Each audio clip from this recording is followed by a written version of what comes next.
परदेशात शिक्षण घेणं आणि MBBS होणं हे कित्येक विद्यार्थ्यांचं स्वप्न होतं आणि असतं, आणि त्यासाठी मार्गदर्शनाची खूप जास्त आवश्यकता असते. आणि DR शिंदे एज्युकेशनच्या माध्यमातून नेपाळमध्ये विविध कॉलेजेसमध्ये ऍडमिशन झालेले विद्यार्थी आज आपल्या सोबत आहेत आणि त्यांच्याशी आपण संवाद साधतोय. हॅलो, नाव का तुझं? अच्छा, मग मला सांग, MBBS व्हायचं स्वप्न होतं आणि ते आता पूर्ण होते, कसं वाटतंय? छान वाटते. छान वाटतं की खूप छान वाटतंय? छान वाटते आज. अच्छा, तर मग मला सांग, जे DR शिंदे एज्युकेशन आहे त्याच्याबद्दल कशी माहिती मिळाली, कसं म्हणजे काउन्सिलिंग साठी तुम्ही आलात? आमचे दीदी ते होते सगळे आधीपासून, त्यांच्या थ्रू माहिती मिळाली. अच्छा, तुमच्याकडे येते सर मी. तर पालक म्हणून म्हणजे मुलाच्या भविष्याची खूप जास्त चिंता असते आणि MBBS मध्ये भविष्य करायचं आहे, तर ते भविष्य कुठल्या तरी योग्य व्यक्तीच्या हातातून आपल्याला मार्गदर्शन मिळावं अशी म्हणजे धारणा असते. तर DR शिंदे सरांकडे कसे काय गेलात आणि त्यांच्यावरती इतका विश्वास? नक्कीच मॅडम, तुम्ही जे म्हणतात ते हल्लीच्या काळात काउन्सिलर तर खूप आहेत, पण लातूरमध्ये पण आहेत किंवा अन्य मोठ्या शहरात पण आहेत. पण त्यात जर आपण विचार केला तर जवळपास 7 वर्षापूर्वी आमच्याच गावातील एक ऐश्वर्या खंदारे नावाची मुलगी, तिनं काउन्सिलिंग सरकडेच केली होती. त्यांच्या मार्गदर्शनाने आज जवळपास ती MD झालेली आहे. तिला अनुभव चांगला आला. तिच्या अनुभवाने आम्ही सुरुवात केली आहे DR शिंदे सरांकडे. नंतर माझी पुतणी असेल, माझा पुतणी असेल, मग आम्हाला ही जी लिंक लागलेली आहे त्या आधारावरच आम्ही DR शिंदे सरांकडे काउन्सिलिंग ठामपणाने दुसरीकडेही न जाता गेलो.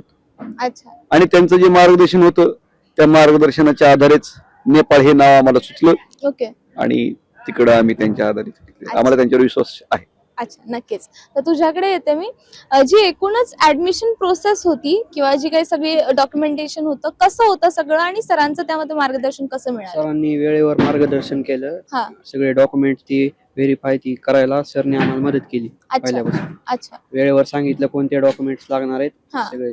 अच्छा सर, तुमच्याकडे येते मी. डॉक्युमेंटेशन असू दे किंवा प्रोसेस असू दे, त्याबद्दल आपल्याला जास्त माहिती नसते आणि परदेशात म्हणजे नेपाळ सारख्या देशात सुद्धा जाऊन ती प्रोसेस वगैरे करणं आणि यासाठी वैयक्तिक पातळीवर मार्गदर्शन असणं महत्वाचं असतं. तर सरांचा रोल कसा होता त्यामध्ये? ज्यावेळेस आम्ही सरांकडे काउन्सिलिंग लावली त्याच्यानंतर आम्ही वारंवार सरला प्रश्न करायचो की कधी आहे काउन्सिलिंग, कारण आम्हाला, परंतु सरला अनुभव भरपूर असल्यामुळं ते म्हणाले की तुम्ही बिनधास्त राहा. आणि अक्षरशः तसंच होतं.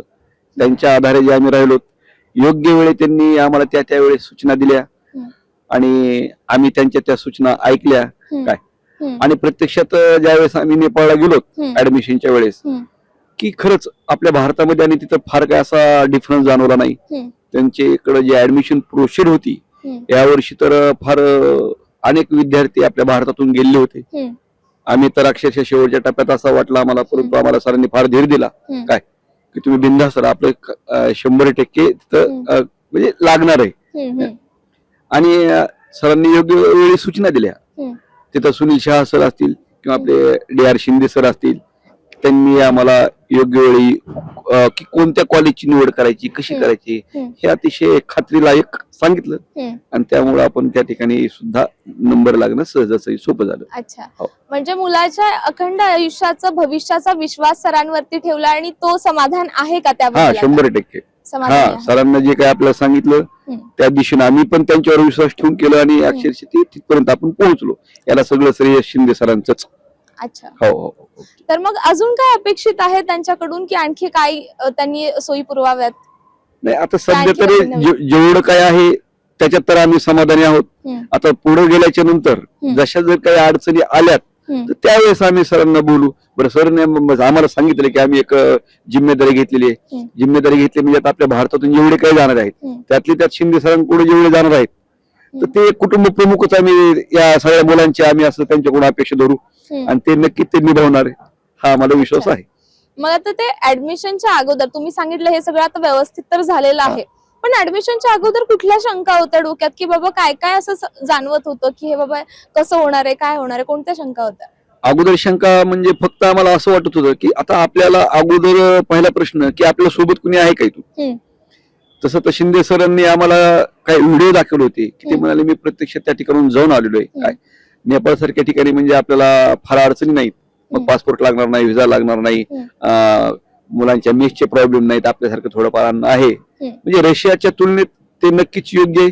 हे त्यांच्याकडून आम्हाला समजलं होतं आणि प्रत्यक्ष ज्यावेळेस आम्ही ऍडमिशनच्या वेळेस गेलो तर तो आम्हाला त्या ठिकाणी अनुभव आलेला होता. त्याच्यामुळे बाकीचे काही प्रॉब्लेम तर सध्या तर नाहीतच. आता जर काय आल्याच नंतर भविष्यात तर त्याबद्दल आम्ही सरशी कॉन्टॅक्ट करू. नक्कीच नक्कीच तुझ्याकडे येईन मी. तर आता तुझं ऍडमिशन झालेलं आहे, तू लवकरच तिकडे शिक्षणासाठी जातोयस, तर आणखी स्टुडंट्सना तू काय रेकमेंड करशील, काय सजेस्ट करशील? शिंदे सर काउन्सिलिंग लावा आणि शिंदे सर विश्वास ठेवा. अच्छा ते योग्य मार्गदर्शन करतात. अच्छा नक्कीच. Thank you so much and all the best to you.